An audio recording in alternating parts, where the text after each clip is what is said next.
ایک مرتبہ ابو جہل حضور علیہ الصلوۃ والسلام سے کہنے لگا کہ اے محمد صلی اللہ علیہ وسلم، آپ یہ دعویٰ کرتے ہیں کہ میں اللہ کا سچا نبی ہوں اور دین حق لے کر آیا ہوں۔ اگر آپ سچے ہیں، دین حق لے کر آئے ہیں، تو پھر آج مجھے یہ بتاؤ کہ میری مٹھی میں کیا چیز ہے۔ اس نے حضور علیہ الصلوۃ والسلام کو آزمانا چاہا۔ اسے کیا خبر کہ جو فرش پہ رہتے ہوئے عرش کی خبر رکھتے ہوں، جو پوری کائنات کی خبر رکھتے ہوں، اور وہ نبی جو قیامت تک ہونے والے سب کی خبر رکھتے ہوں، ان کے لیے یہ جاننا کوئی مشکل نہیں ہے کہ مٹھی میں کیا چیز ہے۔ ابو جہل نے آزمانا چاہا، کہنے لگا اگر تم یہ بتا دو کہ میری مٹھی میں کیا ہے تو میں آپ کو سچا نبی تسلیم کر لوں گا اور آپ کا کلمہ پڑھ لوں گا، اسلام کو قبول کر لوں گا۔ حضور علیہ الصلوۃ والسلام نے فرمایا یہ بتا کہ میں بتاؤں کہ تیری مٹھی میں کیا ہے، یا پھر یہ چیز خود پکار کر یہ اعلان کرے اور گواہی دے کہ میں اللہ کا سچا نبی ہوں۔ کہنے لگا اگر یہ دوسری بات جو آپ نے کہی اگر یہ ہو جائے تو اور اچھا ہے۔ حضور علیہ الصلوۃ والسلام کو اللہ تعالیٰ نے عظیم شان عطا فرمائی۔ اللہ تعالیٰ نے اپنے پیارے حبیب علیہ الصلوۃ والسلام کو اس کائنات میں وہ اختیارات عطا کیے جو اس سے پہلے نہ کسی کو عطا کیے اور نہ ہی قیامت تک اللہ تعالیٰ کسی کو عطا فرمائے گا۔ نبی کریم علیہ الصلوۃ والسلام نے ابو جہل کے ہاتھ کی طرف اشارہ کیا تو ابو جہل کی مٹھی میں کنکریاں تھیں، وہ کنکریاں پڑنے لگی، اشہد اللہ الہ الا اللہ واشہد ان محمدً عبدہ ورسولہ۔ کنکریوں نے کلمہ پڑھنا شروع کر دیا۔ ابو جہل حیران ہو گیا، اس نے غصے سے اپنے ہاتھ سے وہ کنکریاں نیچے پھینک دی اور پھر کہنے لگا یہ تمہارا جادو ہے معاذ اللہ، کہ تم جادوگر ہو اور یہ تمہارا جادو ہے کہ یہ کنکریاں بھی تمہارا کلمہ پڑھ رہی ہیں اور یہ کنکریاں بھی بول رہی ہیں، یہ تمہارے جادو کی وجہ سے معاذ اللہ۔ یعنی کہ اس کی قسمت میں ہدایت نہیں تھی، اور پھر نشانیاں دیکھنے کے باوجود بھی ابو جہل نے اسلام قبول نہیں کیا، وہ ہدایت کی طرف نہیں آیا،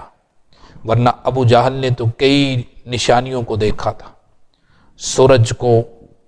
واپس پلٹتے دیکھا، چاند کے 2 ٹکڑے ہوتے دیکھے، اور اس کے علاوہ حضور علیہ الصلوۃ والسلام کے کئی معجزات کا مشاہدہ کیا۔ حضور علیہ الصلوۃ والسلام کی حقانیت، آپ کی سچائی، آپ کی عظمت و مقام، آپ کی رفعت و بلندی ابو جہل سب کچھ دیکھ چکا تھا، لیکن اس کے باوجود کفر پہ ڈٹا رہا، اس کے باوجود وہ ہدایت اس نے قبول نہیں کی۔ وجہ کیا تھی؟ اللہ تعالیٰ نے اس بدبخت کے نصیب میں ہدایت لکھی نہیں، اللہ تعالیٰ نے اس کو توفیق عطا نہیں کی، یہ اپنے کفر میں بھٹکتا رہا۔ اللہ تعالیٰ جس کو چاہتا ہے ہدایت عطا فرماتا ہے، اور جس کو چاہتا ہے خالق کائنات ہدایت سے محروم کر دیتا ہے، یہ اس کے اپنے اعمال کی وجہ سے اور اس کے بغض، عناد اور دشمنی کی وجہ سے۔ اسلام کی دشمنی، حضور علیہ الصلوۃ والسلام کی ذات کی دشمنی۔ تو پیارے آقا کریم علیہ الصلوۃ والسلام کا یہ مقام ہے کہ کائنات کا ذرہ ذرہ حضور علیہ الصلوۃ والسلام کی نبوت کی گواہی بھی دیتا ہے اور حضور علیہ الصلوۃ والسلام سے محبت بھی کرتا ہے۔ پہاڑوں نے حضور علیہ الصلوۃ والسلام سے محبت کی، پتھروں نے حضور علیہ الصلوۃ والسلام سے محبت کی اور آپ کی نبوت کی گواہی دی، درختوں نے حضور علیہ الصلوۃ والسلام کی محبت کا اظہار کیا اور آقا کریم علیہ الصلوۃ والسلام کی نبوت کی گواہی دی، حتیٰ کہ کائنات کا ذرہ ذرہ، یہ جانور، چرند و پرند، جنگل کے درندے، گویا کہ کائنات کا ذرہ ذرہ جانتا ہے کہ حضور علیہ الصلوۃ والسلام اللہ کے سچے نبی ہیں، اور اللہ تعالیٰ نے آپ کو بلند شان عطا فرمائی، سارے نبیوں کا امام بنایا ہے اور سارے نبیوں کا سردار بنایا ہے، اللہ تعالیٰ کے پیارے حبیب ہیں اور شافی یوم محشر ہیں۔ لیکن اگر نہیں جانتا تو پھر کوئی ابو جہل جیسا بدبخت کافر نہیں جانتا، اور اس کے پیچھے وجہ صرف اپنی سرداری اور اپنا بغض، عناد، دشمنی، حسد اور کینہ ہے، اور یہی حسد اور کینہ ابو جہل اور ابو لہب جیسے بدبختوں کے لیے